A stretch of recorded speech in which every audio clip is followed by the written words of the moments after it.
देखिए, सबसे पहले हम ये बताना चाहेंगे कि हम जो भारतवासी हैं, जो भारत में रहने वाले लोग हैं, हम संविधान को मानने वाले हैं, हम न्यायपालिका को मानने वाले हैं, हम न्यायालय को मानने वाले हैं। न्यायालय में अगर आज इस तरह का कोई वाद आया है या हिंदू संगठन ने वहां पर न्यायालय में कोई वाद दायर किया है कि एक मस्जिद है, वहां पर शिव मंदिर था और न्यायालय ने उसको एक्सेप्ट किया है, तो निश्चित रूप से कोई ना कोई तो बात होगी जब न्यायालय ने उसको एक्सेप्ट किया है। अन्यथा न्यायालय हर किसी मामले को ऐसे एक्सेप्ट नहीं करती है।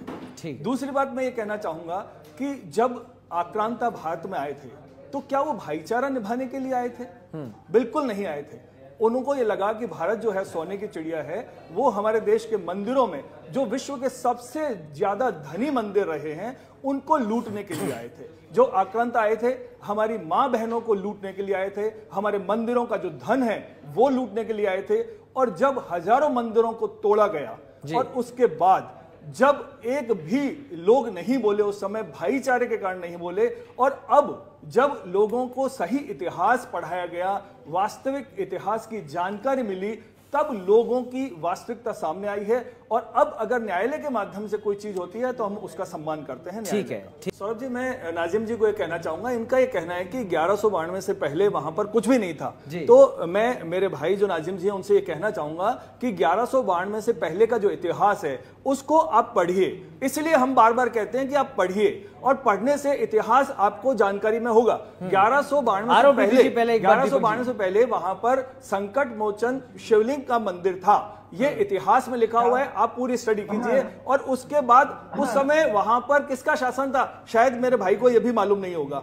उस समय मैं बता देता हूं, उस समय जो शासन था इल्तुतमिश नाम के शासक का वहां पर शासन था। उसके बाद हुमायूं ने इस दरगाह को पूरा करवाया था। तो मैं आपकी जानकारी बता दूं, 1192 से पहले वहां पर संकट मोचन शिवलिंग का मंदिर था। ठीक है। मैं ये कहना चाहता हूँ, आखिर मस्जिद और दरगाहों के नीचे कब तक मंदिर ढूंढे जाएंगे, ये मेन सवाल है। जबकि सवाल एक बात होती है, मंदिरों को तोड़ के मस्जिद बनाई गई थी, क्योंकि मंदिरों को तोड़ के मस्जिद बनाई गई थी आदरणीय भाई मेरे, इसलिए वहां पर मैं ये कहना चाह रहा था, नाजिम जी ने जो ये कह रहे हैं कि अंग्रेजों की आप बात क्यों नहीं करते, मुझे नहीं लगता कि अंग्रेजों ने यहाँ पे हजारों मंदिर तोड़े थे या उन्होंने वहां पर चर्च बनाई थी।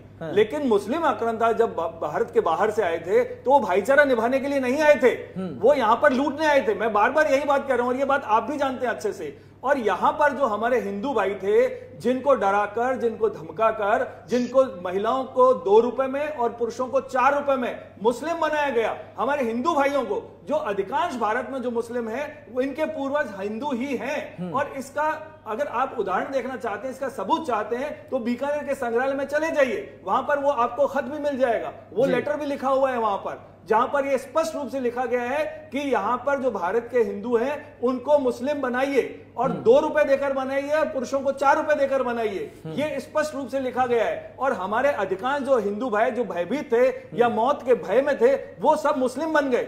और आप अगर हम इस्लामिक देशों की बात करें तो वो तो उनका भी इतिहास सब, तो निश्चित रूप से हम भी यही चाह रहे हैं कि जो भी हमारे देश में रहें, चाहे वो हिंदू हो, मुस्लिम हो, सिख हो, ईसाई हो, हम सब भाईचारे के साथ रहें, पहले भी रहे हैं और आगे भी रहते आएंगे। लेकिन बात न्यायालय की है। अगर कोई वाद में या आप या कोई भी हमारे साथी अगर न्यायालय की शरण में जाता है तो उसकी बात सुना न्यायालय की भी ड्यूटी है और न्यायालय अपने हिसाब से जो निर्णय देगा वो सभी को मान्य होना चाहिए।